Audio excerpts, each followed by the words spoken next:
Truth Social. It is Donald Trump's version of Twitter. It officially went live on the App Store, marking Donald Trump's return to social media, but it wasn't quite the triumphant return that Donald Trump had been hoping for. The app has faced issues since its launch. Some users simply cannot access the app as of today. What happened? What went wrong? Well, for some context, last night, starting at around 11 p.m. Eastern time in the US East Coast, users who tried to sign up for Truth Social were met with an error message reading, "Something went wrong, please try again." Some users have been added to wait lists, tens of thousands of people in length. A reporter for the Daily Beast was sitting at 94,427th place in the wait list as of this morning. Others are stuck in the verification screen. Of course, it was Donald Trump who refused to shut up about the Obamacare website problems. Remember that? Donald Trump wrote back in 2013, well, the Obamacare website, which President Obama said would be working today, is a total mess with many functions not even thought about. I know a great deal about websites, etc., but I am unable to understand how our government could spend $635 million on the Obamacare site and disaster. The US rocket that blew up and crashed yesterday is emblematic of the United States under Obama. Nothing works, be it a rocket or a website. Well, CEO and former Congressman Devin Nunes told Fox News on Sunday that Truth Social hopes to make the app fully operational in the United States by the end of March. Today, this update was posted to the Truth Social website. Due to the overwhelming demand at launch, we are currently rate limited on onboarding new users to the platform. We are working to increase sign-up capacity for onboarding and will continue to update the status as capacity increases. Sadly, this update does seem to be accurate. As of this morning, Truth Social is the #1 free app on the App Store. Some of the right-wing grifters who have already joined include Marjorie Taylor Greene, Madison Cawthorn, Stephen Crowder, and Dinesh D'Souza. The question is, will this massive following last? As one person wrote on Twitter, Truth Social will fail for the same reasons all the other MAGA Twitter clones, Getter, Parler failed. There's no one there to bully. Once they realize no one's getting mad at their intentional provocations, they'll come back to Twitter. Not enough attention for their hate there. The purpose of the app does seem to be more of a mouthpiece for Donald Trump than some sort of platform for genuine interaction. Trump is building a community that will fight for something or whatever he stands for that day. This is not social media for friends and family to share pictures, writes John Mays of the New York Times. It is also a complete ripoff of Twitter. The posts all look alike, like tweets, complete with similar looking reply, retweet, share, and like buttons. The profile page looks like you're viewing a user's account on Twitter. Perhaps the biggest difference is the dystopian renaming of tweets as truths. Truth Social has raised a lot of investor money, but legal problems prevent the company from accessing that money. According to the New York Times, in September, Trump Media agreed to merge with Digital World Acquisition, a blank check where a special purpose acquisition company that raised $300 million. The two entities have raised $1 billion from 36 investors in a private placement, but none of that money can be tapped until regulators wrap up their inquiry into whether Digital World flouted securities regulations and planning its merger with Trump Media. In the meantime, Trump Media, currently valued at more than $10 billion based on Digital World's stock price, is trying to hire people to build its platform. It certainly needs a little more building done in terms of the technical side of this app, Cenk. Okay, so that $10 billion number, believe it or not, is real.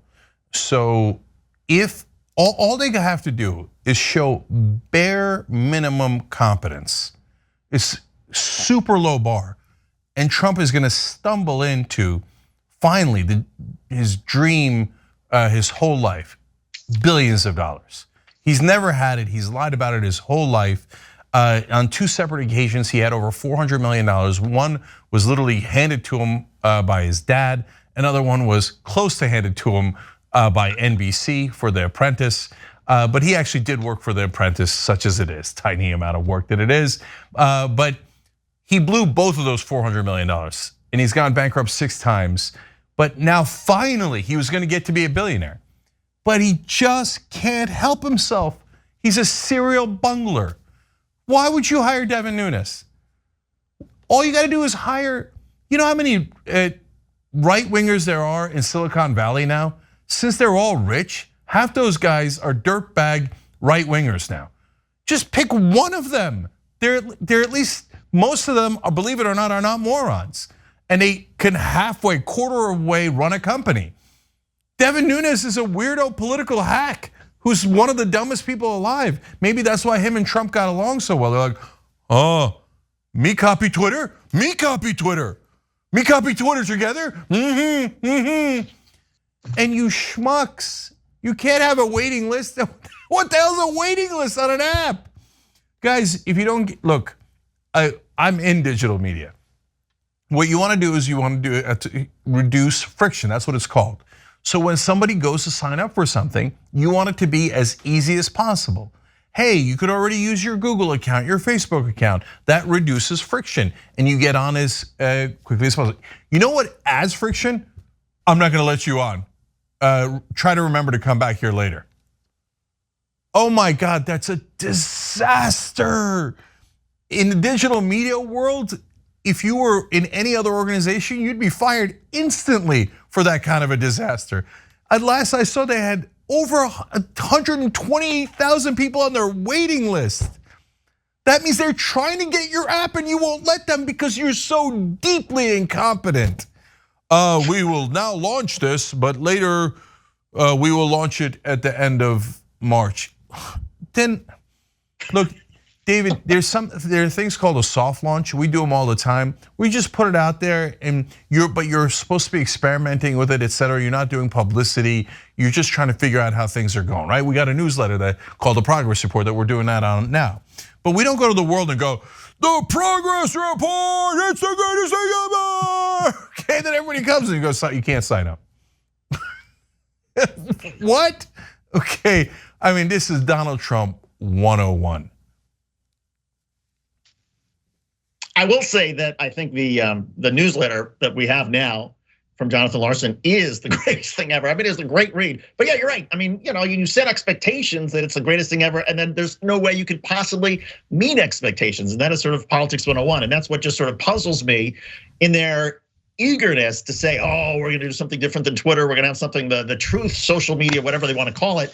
I mean, they made it out to be something so spectacular and so wonderful. And sure, they got a lot of the Trumpsters, the misguided people in our country who decided, yeah, that's a great way to talk to one another. But to have these sort of issues when they knew what they were sort of getting into and they knew the failures that they'd had with Parler and the other ones. Look, Devin Nunes has never run anything but his mouth in his career. He's never been in charge of any business that I know of, and he's never been successful at it. So why would Devin Nunes suddenly be in charge of this new social media app when he's got absolutely no background in that sort of thing? Well, because it's not about social media, it's not about technology, it's about Devin Nunes lining his own pockets by being somehow close to Trump. And so I suppose, Cenk, you could have predicted that there was going to be some major problem like this. Oh. Well, not only could we have, I did, but that's I don't even give myself credit for that because that's the world's easiest prediction, and everybody knew that was going to happen.